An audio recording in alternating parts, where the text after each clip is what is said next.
अगर किसी से अचानक पूछ लिया जाए कि भाई असल में कविता क्या है, हाँ तो शायद तुरंत जवाब मिलेगा कि ये तो बस दिल की बात है। हाँ, अपने भावनाओं का ज्वार है। बिल्कुल। मतलब जो दर्द या खुशी हम महसूस करते हैं उसे पन्नों पर उतार देना ही तो कविता है ना, एकदम सही। सदियों से हमारे समाज में यही आम धारणा रही है कि जो एकदम गहराई से मतलब दिल से निकले वही सच्ची और महान कविता है। लेकिन यहाँ पर एक बहुत बड़ा और दिलचस्प ट्विस्ट है। अच्छा? हाँ, 20वीं सदी के सबसे महान आलोचकों में से एक माने जाने वाले टी.एस. एलियट ने इस पूरे विचार को सिरे से नकार दिया। बिल्कुल सिरे से। उन्होंने दुनिया के सामने आकर कहा कि भाई ये बिल्कुल गलत है। कविता दिल की भावनाओं का उफान नहीं है, बल्कि कविता भावनाओं से भागना है। अरे वाह! मतलब अपनी पर्सनल लाइफ, अपने व्यक्तित्व को दर्शाना कविता नहीं है, बल्कि उस व्यक्तित्व से पूरी तरह पलायन करना ही सच्ची कला है। और यही वो एक अकेला विचार था जिसने पूरे साहित्य जगत में एक जबरदस्त भूचाल ला दिया था। मतलब इलियट ने लोगों को साहित्य पढ़ने और समझने का एक ऐसा नया चश्मा दे दिया जिसने पिछली कई सदियों की मान्यताओं को पलट कर रख दिया। तो आज की इस चर्चा में हम इसी भूचाल की गहराई में उतरेंगे। रोजगार वाला अड्डा चैनल से जुड़े सभी अध्ययनकर्ताओं का बहुत बहुत स्वागत है। सभी का स्वागत है। अगर कोई भी यूजीसी नेट जेआरएफ, चाहे वो अंग्रेजी हो या हिंदी, उसकी तैयारी कर रहा है तो पता होगा कि ये विषय कितना महत्वपूर्ण है। टी.एस. एलियट के सिद्धांत हर साल परीक्षा में आते हैं। बिल्कुल आते हैं, हर साल। लेकिन आज हम इसे रटेंगे नहीं। आज हम ये समझेंगे कि एलियट ने जो कहा वो आखिर क्यों कहा। हम इसे एक ब्रह्मास्त्र की तरह इस्तेमाल करना सीखेंगे, ताकि परीक्षा में जब ये सवाल आए तो सिर्फ तथ्य न हो बल्कि एक गहरी समझ हो। एकदम सही बात है। और आज हम एक स्पष्ट रूपरेखा लेके चलेंगे। सबसे पहले ये समझेंगे कि इलियट आखिर थे कौन और उनकी सोच ऐसी क्यों बनी। फिर हम उस टकराव को देखेंगे जहां उन्होंने स्वच्छंदतावाद यानी रोमांटिसिज्म को खारिज किया, और इसके बाद उनके सबसे क्रांतिकारी निबंध परंपरा और वैयक्तिक प्रज्ञा को डिकोड करेंगे। और मैं सबसे ज्यादा उत्साहित हूं उस हिस्से के लिए जिसे निर्वैयक्तिकता का सिद्धांत कहते हैं। मैंने सुना है कि इलियट ने साहित्य को समझाने के लिए बाकायदा केमिस्ट्री लैब का एक उदाहरण दिया था। हाँ, वो बहुत ही दिलचस्प है। तो चलिए इस गहरे अध्ययन की शुरुआत करते हैं। सबसे पहले इस इंसान के बारे में थोड़ा समझते हैं कि भाई इलियट थे कौन। तो देखिए, टी.एस. एलियट, जिनका पूरा नाम थॉमस स्टर्न्स इलियट था, उनका जीवन काल 1888 से 1965 तक रहा। अब यहाँ एक बहुत ही दिलचस्प विरोधाभास है। कैसा विरोधाभास? उनका जन्म सेंट लुइस में हुआ, जो अमेरिका में है, लेकिन उनकी उच्च शिक्षा पेरिस और लंदन में हुई, और फिर वे लंदन में ही बस गए। अच्छा। हाँ, 1927 में उन्होंने ब्रिटिश नागरिकता ले ली और खुद को विचारधारा के स्तर पर क्लासिकवादी घोषित कर दिया। रुको, मतलब इलियट मूल रूप से अमेरिकन थे, फिर इंग्लैंड में सेटल होके ब्रिटिश बन गए और विचारों से क्लासिकल हो गए। हाँ, बिल्कुल यही हुआ। ये तो रिवर्स ब्रेन ड्रेन का मामला लगता है। मतलब तीन आइडेंटिटी एक साथ। आज के युवा भी अपने करियर और अपनी पहचान को लेकर शायद इतने कंफ्यूज नहीं होते होंगे जितने प्रयोग इलियट ने अपनी आइडेंटिटी के साथ कर लिए। हाँ, ये कंफ्यूजन लग सकता है, लेकिन असल में ये उनकी सबसे बड़ी ताकत थी। जरा सोचिए, 20वीं सदी की शुरुआत का समय कैसा था। पहला विश्व युद्ध। बिल्कुल, पहला विश्व युद्ध हुआ था, दुनिया भर में तबाही मची थी, समाज में एक बिखराव था। सही बात है। ऐसे में इलियट, जो कई संस्कृतियों के बीच जी रहे थे, उन्हें लगा कि इस टूटी बिखरी दुनिया में कुछ भी स्थायी नहीं है। इसी बिखराव ने उनके अंदर एक ऑर्डर या व्यवस्था की भूख पैदा की। एक अनुशासन चाहिए था उन्हें। हाँ, और यही कारण है कि वे क्लासिकवादी बने, जहां नियम, परंपरा और अनुशासन को सबसे ऊपर रखा जाता है। उनकी महानता का अंदाजा इस बात से लगाइए कि 1948 में उन्हें साहित्य के नोबेल पुरस्कार से सम्मानित किया गया। अच्छा, तो ये सिर्फ शौक के लिए नहीं था। दुनिया की जो उस वक्त हालात थी वो उन्हें एक अनुशासन की तरफ धकेल रही थी, और इसी दौरान उनकी वो मशहूर रचनाएं आई जो परीक्षा के लिए बहुत अहम है ना? हाँ, मुख्य रूप से 2 रचनाओं का नाम हमेशा आता है। कौन सी दो? पहली है 1922 में आई उनकी कविता द वेस्टलैंड, जो उसी बिखरी हुई दुनिया का एक बहुत बड़ा दस्तावेज है। द वेस्टलैंड, ठीक है। और दूसरी है उनका निबंध ट्रेडिशन एंड इंडिविजुअल टैलेंट, जो 1919 में छपा और बाद में द सेक्रेड वुड नाम की किताब में शामिल हुआ। The sacred would. अब यहाँ मेरे मन में एक बड़ा सवाल आ रहा है। पूछिए। भाई, कोई भी नया विचार तब आता है जब वो किसी पुराने विचार से टकराता है। इलियट इतनी सख्ती से नियम और परंपरा की बात कर रहे थे, तो वो लड़ किससे रहे थे? उनका विरोध आखिर था किस चीज से? उनका सीधा और बहुत कड़ा विरोध स्वच्छंदतावाद से था, यानी रोमांटिसिज्म से। अच्छा, रोमांटिसिज्म। हाँ, 19वीं सदी के जो रोमांटिक कवि थे, जैसे विलियम वर्ड्सवर्थ, पीबी शेली या जॉन कीट्स, उनका एक बहुत ही स्पष्ट मानना था कि कवि के अंदर की निजी अनुभूति ही साहित्य का केंद्र है। वर्ड्सवर्थ का वो कथन तो आपने सुना ही होगा, जिसे वे अंग्रेजी में spontaneous overflow of powerful feelings कहते थे। हाँ, मतलब कविता भावनाओं का सहज उछलन है। जब दिल भावनाओं से इतना भर जाए कि छलक पड़े, बस वही कविता है। मतलब रोमांटिक कवियों के हिसाब से तो अपनी निजी जिंदगी के दुख, अपनी प्रेमिका की याद या अपनी खुशी को पन्नों पर उतार देना ही सबसे महान कला है। एकदम सही। और इलियट ने इसी बात को बहुत खतरनाक माना। खतरनाक क्यों?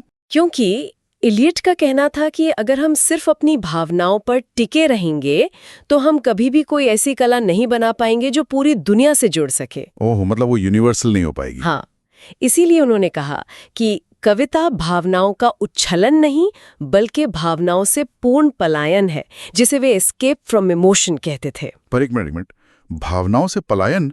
अगर एक कवि कुछ महसूस ही नहीं करेगा तो वो लिखेगा क्या? यही तो बात है। क्या वो फिर कोई तकनीकी किताब या किसी मशीन का मैनुअल लिख रहा है? कला बिना भावनाओं के कैसे जिंदा रह सकती है? ये तो मुझे थोड़ा अजीब लग रहा है। ये बहुत ही स्वाभाविक उलझन है। पर देखिए, इलियट ये नहीं कह रहे हैं कि कविता में भावनाएं नहीं होनी चाहिए। अच्छा। वे ये कह रहे हैं कि उसमें कवि की निजी भावनाएं नहीं होनी चाहिए। इलियट मानते थे कि जब तक कवि अपनी ही दुख तकलीफों में उलझा रहेगा, उसकी कविता बहुत सीमित रहेगी।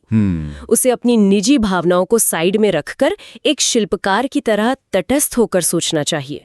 अगर मैं इसे एक बहुत ही सीधे रोजमर्रा के उदाहरण में ढालने की कोशिश करूं, तो क्या ये ऐसा है कि वर्ड्सवर्थ कहते थे कि एग्जाम में जो दिल में आ रहा है बस खुलकर लिख दो, अपना सारा दुख दर्द कॉपी में उतार दो? हाँ, कुछ ऐसा ही। जबकि इलियट कह रहे हैं कि नहीं, अपना दिल बंद करो और दिमाग खोलो, अपनी पर्सनल लाइफ को बाहर छोड़ो और ये देखो कि विषय क्या है, संरचना क्या है। बिल्कुल सटीक। और शायद यूजीसी नेट के एग्जाम में भी इलियट की ये बात ज्यादा काम आती है, क्योंकि वहां जज्बातों पर नहीं, सटीक ज्ञान पर मार्क्स मिलते हैं। हाँ, बहुत ही शानदार तरीका है इसे याद रखने का। इलियट का यही मानना था कि रोमांटिक लोग कवि की जिंदगी की जांच करते थे कि उसने कैसी जिंदगी जी, क्या दुख झेले। फोकस कवि पर था। हाँ, पर इलियट ने इस फोकस को शिफ्ट कर दिया। उन्होंने कहा कि हमें कवि से कोई मतलब नहीं होना चाहिए, हमारा पूरा फोकस उसकी कविता पर या उसकी कृति पर होना चाहिए। कृति पर, ठीक है। और इसी फोकस को स्थापित करने के लिए उन्होंने अपने निबंध में दो बहुत भारी शब्दों का इस्तेमाल किया, परंपरा और वैयक्तिक प्रज्ञा। परंपरा यानी ट्रेडिशन। अच्छा, जब हम परंपरा शब्द सुनते हैं तो दिमाग में तुरंत आता है पुरानी रूढ़ियां, सदियों से चले आ रहे रीति रिवाज या पिछली पीढ़ियों की नकल करना। क्या एलियट इसी परंपरा की बात कर रहे थे? बिल्कुल नहीं, और यहीं पर लोग सबसे ज्यादा गलती करते हैं। इलियट ने साफ कहा कि परंपरा का मतलब अतीत की अंधी नकल करना नहीं है। अंधी नकल नहीं है? नहीं, जो चीजें सिर्फ इसलिए मानी जा रही हैं क्योंकि वे पुरानी है, इलियट उन्हें रूढ़ी कहते हैं, जो कि नकारात्मक है। उनके लिए परंपरा एक बेहद सकारात्मक, जीवंत और गतिशील प्रक्रिया है। गतिशील प्रक्रिया? पर अतीत तो बीत चुका है ना, वो गतिशील कैसे हो सकता है? इसे थोड़ा और आसान भाषा में समझाइए। तो देखिए, इलियट कहते हैं कि परंपरा विरासत में यूं ही नहीं मिल जाती। इसे हासिल करने के लिए बहुत कठोर परिश्रम करना पड़ता है। मेहनत करनी पड़ती है। हाँ, और इसके लिए जिस चीज की सबसे ज्यादा जरूरत होती है उसे वे इतिहास बोध या हिस्टोरिकल सेंस कहते हैं। इतिहास बोध? इतिहास बोध का मतलब है ये महसूस करना कि होमर से लेकर वाल्मीकि तक जो भी महान साहित्य हजारों साल पहले लिखा गया, वो सिर्फ इतिहास के पन्नों में दफन नहीं है, वो आज इस वर्तमान में हमारे इसी कमरे में मौजूद है। ओके, मुझे सोचने दीजिए। क्या इसे हम ऐसे देख सकते हैं जैसे, मान लीजिए मुझे अपने घर की कोई बहुत पुरानी पारंपरिक डिश बनानी है। हाँ, बताइए। अगर मैं बिना कुछ सोचे समझे आंख बंद करके पुरानी रेसिपी को वैसा का वैसा बना दूं, भले ही आज वो मसाले सेहत के लिए अच्छे ना हो, तो वो रूढ़ी हो गई। एकदम सही। लेकिन अगर मैं उस रेसिपी के पीछे के विज्ञान को समझूं, ये समझूं कि मेरी दादी वो मसाले क्यों मिलाती थीं, और फिर उस समझ के आधार पर आज के समय के हिसाब से उसमें अपना एक नया ट्विस्ट डाल दूं। तो नींव वही पुरानी है, लेकिन स्वाद आज का है। क्या यही इलियट की परंपरा है? अरे वाह, ये एकदम सटीक और बेहतरीन उदाहरण है। इलियट ठीक यही समझाना चाह रहे हैं। आप अतीत के ज्ञान को लेते हैं, लेकिन उसे वर्तमान के लिए प्रासंगिक बनाते हैं।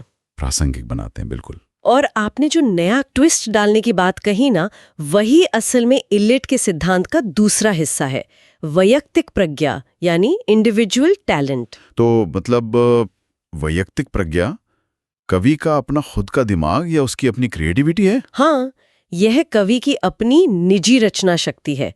लेकिन इलियट जोर देकर कहते हैं कि कोई भी प्रतिभा शून्य से पैदा नहीं होती। हवा में से नहीं आती। बिल्कुल, कोई ऐसा नहीं कर सकता कि वो अचानक उठे और कहे कि मैं दुनिया का सबसे महान और अनोखा काव्य लिखूंगा, बिना किसी पुराने कवि को पढ़े। पुरानी परंपरा को गहराई से समझकर, अतीत के ज्ञान को संभाल कर ही आप कुछ सच में मौलिक या ओरिजिनल बना सकते हैं। ये तो बिल्कुल वैसा ही है जैसे हम किसी क्लास के टॉपर को देखते हैं। कोई भी टॉपर सिर्फ अपनी अक्ल लगाकर टॉपर नहीं बनता। हाँ, सही बात है। वो सबसे पहले अपने सीनियर्स के नोट्स मांगता है, पिछले 10 सालों के पेपर्स खंगालता है। ये हो गई परंपरा को ग्रहण करना। बिल्कुल। और फिर वो नोट्स को रटता नहीं है, बल्कि अपने दिमाग से अपने तरीके से नए नोट्स बनाता है। ये हो गई उसकी वैयक्तिक प्रज्ञा। तो फॉर्मूला एकदम साफ है, भाई सीनियर्स के नोट्स प्लस अपना दिमाग बराबर टॉपर। हाँ, इलियट यही मानते थे कि एक महान रचनाकार अतीत और भविष्य के बीच का एक पुल होता है। तो यहां तक हमें यह समझ आ गया कि इलियट रोमांटिसिज्म के खिलाफ क्यों थे और उनका परंपरा को लेकर क्या नजरिया था। अब हम उस टॉपिक पर आ रहे हैं जो किसी भी साहित्य के विद्यार्थी के लिए एक ब्रह्मास्त्र की तरह है। बिल्कुल, सबसे अहम टॉपिक। ये यूजीसी नेट का सबसे पसंदीदा हिस्सा है, निर्वैयक्तिकता का सिद्धांत, जिसे थ्योरी ऑफ इम्पर्सनैलिटी कहते हैं। निर्वैयक्तिकता, ये शब्द सुनने में थोड़ा जटिल है, लेकिन इसका कोर आइडिया बहुत सीधा है। इलियट इसे भावों की विशिष्टता का सामान्यीकरण कहते हैं। भावों का सामान्यीकरण मतलब किसी पर्सनल फीलिंग को यूनिवर्सल बना देना। बिल्कुल सही। इलियट समझाते हैं कि हर कवि के भीतर असल में दो अलग अलग हिस्से होते हैं, दो अलग मन होते हैं। दो मन? हाँ, एक होता है भोक्ता मन, यानी जो पीड़ा सहता है, जो आम इंसान की तरह जिंदगी जीता है। उसे प्यार होता है, धोखा मिलता है, खुशी होती है, जो फील करता है। हाँ। और दूसरा होता है सृष्टा मन, यानी जो रचना करता है। तो जब कोई कविता लिख रहा होता है तो इन दोनों में से कौन सा मन काम करता है? यही सबसे अहम बात है। इलियट कहते हैं कि जब कविता लिखी जा रही हो तो भोक्ता मन को पूरी तरह से पीछे हट जाना चाहिए। ओह, पीछे हट जाना चाहिए। हाँ, कवि का सृष्टा मन एकदम तटस्थ, एकदम न्यूट्रल होना चाहिए। वो अपने निजी दुख को ज्यों का त्यों नहीं लिखता, बल्कि वो उस दुख को एक ऐसी कला में ढाल देता है कि पढ़ने वाले को लगता है कि ये सिर्फ उस कवि का दुख नहीं, बल्कि पूरी मानवता का दुख है। मतलब कवि सिर्फ एक मीडियम या माध्यम है, उसे अपनी जिंदगी का रोना पन्नों पर नहीं रोना है। एकदम सही। और इस तटस्थता को समझाने के लिए उन्होंने कविता के 3 स्वर यानी 3 वॉइसेस ऑफ पोइट्री की बात की। 3 स्वर कौन कौन से हैं? पहला स्वर वो है जहां कवि सिर्फ खुद से बात कर रहा होता है। दूसरा स्वर वो है जहां कवि श्रोताओं से मुखातिब होता है, कोई सामाजिक संदेश देता है। और तीसरा स्वर? तीसरा स्वर सबसे महान है। इसमें कवि खुद पूरी तरह से गायब हो जाता है। गायब हो जाता है? हाँ, वो नाटकों या पात्रों के माध्यम से बात करता है। जैसे शेक्सपियर के नाटकों में आपको कहीं भी शेक्सपियर खुद नहीं दिखेंगे। उनके पात्र बोलते हैं और एक सार्वभौमिक सच सामने आता है। यही आदर्श निर्व्यक्तिकता है। अब मुझे वो बात समझ आ रही है। लेकिन इस पूरी प्रक्रिया को इलियट ने एक विज्ञान के प्रयोग से जोड़ा था। हाँ, वो केमिस्ट्री लैब वाला उदाहरण। बिल्कुल, मुझे लगता है ये अध्ययनकर्ताओं के लिए सबसे बड़ा आहा मोमेंट होगा। हाँ, वो एनालॉजी बहुत इस्तेमाल की है। इलियट कहते हैं कि कल्पना कीजिए कि एक चेंबर है। उस चेंबर में 2 गैसें मौजूद हैं, ऑक्सीजन और सल्फर डाइऑक्साइड। ठीक है। इलियट कहते हैं कि ये गैसें कवि की अलग अलग भावनाएं और अनुभूतियां हैं। अच्छा, तो ऑक्सीजन और सल्फर डाइऑक्साइड हमारी भावनाएं हो गई, पर वो तो बस वहां मौजूद है, कुछ हो तो नहीं रहा। बिल्कुल, कुछ नहीं होता जब तक कि आप उस चेंबर में एक प्लैटिनम का तार यानी प्लैटिनम वायर नहीं डालते। जैसे ही वो तार अंदर जाता है, एक रासायनिक प्रतिक्रिया शुरू होती है और एक बिल्कुल नई चीज बनती है, सल्फ्यूरिक एसिड। इलियट कहते हैं कि ये जो सल्फ्यूरिक एसिड बना है, यही वो महान और अमर कविता है। अरे वाह, मतलब इलियट ने साहित्य को पूरी तरह से केमिस्ट्री बना दिया। मतलब अब नेट के एग्जाम में केमिस्ट्री भी पढ़नी पड़ेगी क्या? हाँ, बिल्कुल। लेकिन इसमें उस प्लैटिनम के तार का क्या रोल था? यही तो जादू है। सल्फ्यूरिक एसिड बन गया, लेकिन उस पूरी प्रक्रिया में उस प्लैटिनम के तार पर कोई असर नहीं हुआ। ओह, वो न्यूट्रल रहा। हाँ, वो एकदम अप्रभावित, तटस्थ और बिल्कुल वैसा का वैसा ही रहा। एलियट कहते हैं कि कवि का जो सृष्टा मन है वो इसी प्लैटिनम वायर की तरह होना चाहिए। वो भावनाओं को मिलाकर एक महान कविता तो रचे, लेकिन खुद उस पूरी प्रक्रिया से अप्रभावित रहे। ये एनालॉजी सच में दिमाग खोल देने वाली है। मतलब कवि एक उत्प्रेरक या कैटलिस्ट है जो रिएक्शन करवाता तो है पर खुद उसमें जलता नहीं है। मुझे लगता है जो भी ये सुन रहा है उसे अब इम्पर्सनैलिटी का मतलब कभी नहीं भूलेगा। बिल्कुल नहीं भूलेगा। और इसी गहरी समझ के बाद अब हम एक बहुत ही क्रिस्प तुलना कर सकते हैं। हाँ, बताइए। अगर हम स्वच्छंदतावाद यानी रोमांटिसिज्म और क्लासिकवाद के बीच एक दिमागी बॉक्सिंग मैच करवाएं तो 4 राउंड में नतीजा एकदम साफ हो जाएगा। चलिए इस मैच को देखते हैं। इस टेबल का सभी लोग मेंटल स्क्रीनशॉट ले लें, डायरेक्ट मार्क्स मिलते हैं इससे। राउंड 1, केंद्र बिंदु। तो रोमांटिसिज्म में पूरा केंद्र कवि की निजी भावना पर होता है, जबकि इलियट के क्लासिकवाद में केंद्र काव्य की रचना और परंपरा पर होता है। बिल्कुल क्लियर। राउंड 2, कविता का स्वरूप। रोमांटिसिज्म कहता है कि कविता भावनाओं का सहज उच्छलन है, वहीं क्लासिकवाद कहता है कि कविता भावनाओं से पलायन है। Escape from emotion. राउंड 3, कवि की भूमिका। रोमांटिक लोग मानते हैं कि कवि ही भावनाओं का मुख्य स्रोत है, जबकि क्लासिकवादी मानते हैं कि कवि सिर्फ एक तटस्थ माध्यम है, उस प्लैटिनम वायर की तरह। सही है। और आखिरी राउंड, मूल्यांकन का आधार। मतलब हम कैसे तय करें कि कविता अच्छी है या बुरी। रोमांटिसिज्म में कवि के निजी जीवन का विश्लेषण किया जाता था, जबकि क्लासिकवाद में किसी कृति की महानता इस बात से तय होती है कि वह पूर्ववर्ती साहित्य या परंपरा के सामने कहाँ खड़ी होती है। ये तुलनात्मक नजरिया किसी भी परीक्षा के लिए बहुत अहम है। लेकिन यहाँ मेरे दिमाग में एक बात खटक रही है। क्या? जो भी अध्ययन करता है, इस वक्त तैयारी कर रहे हैं, वो सोच सकते हैं कि भाई हम तो भारतीय साहित्य के विद्यार्थी हैं। इलियट होमर की बात कर रहे हैं, शेक्सपियर की बात कर रहे हैं, अंग्रेजी साहित्य की बात कर रहे हैं। हाँ, ये सवाल उठता है। तो लंदन में बैठकर 1919 में दिया गया ये सिद्धांत हमारे भारतीय साहित्य पर कहाँ लागू होता है? क्या हमारे पास अपना कोई ऐसा उदाहरण है? ये बहुत ही शानदार और तार्किक सवाल है, और इसका जवाब ये है कि इलियट का ये पश्चिमी सिद्धांत हमारे भारतीय साहित्य के सबसे महान ग्रंथों पर बिल्कुल सटीक बैठता है। अच्छा, जैसे कि? इसका सबसे बड़ा और भव्य उदाहरण है गोस्वामी तुलसीदास जी का रामचरितमानस। रामचरितमानस, वो कैसे? देखिए, राम की कथा कोई तुलसीदास जी ने पहली बार तो रची नहीं थी, है ना? हाँ, वो तो पहले से थी। महर्षि वाल्मीकि की रामायण पहले से संस्कृत में मौजूद थी। वो एक बहुत विशाल परंपरा थी। तुलसीदास जी ने उस परंपरा का गहरा अध्ययन किया।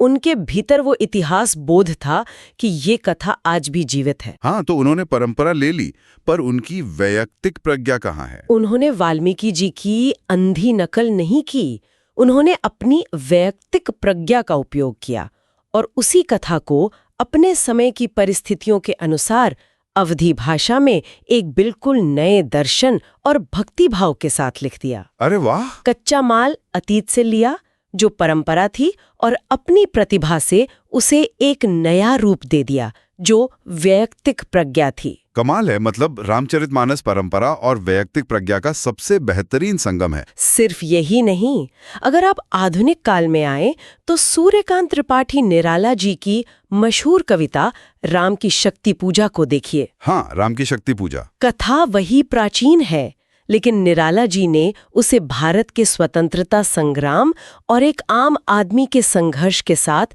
ऐसे जोड़ दिया कि वो पूरी तरह से नई और मौलिक बन गई। और मुझे अचानक अज्ञेय जी की एक बहुत ही प्रसिद्ध कविता याद आ रही है, यह दीप अकेला। शायद वो भी इसी विचार के इर्द गिर्द घूमती है। वो एक व्यक्ति है जिसकी अपनी एक व्यक्तिगत प्रतिभा है, लेकिन अज्ञेय कहते हैं कि इसको भी पंक्ति को दे दो। यहाँ पंक्ति का मतलब है परंपरा या समाज। अच्छा। जब वो अकेला दीप उस लंबी परंपरा की पंक्ति से जुड़ जाता है तो उसका प्रकाश और महत्व कई गुना बढ़ जाता है।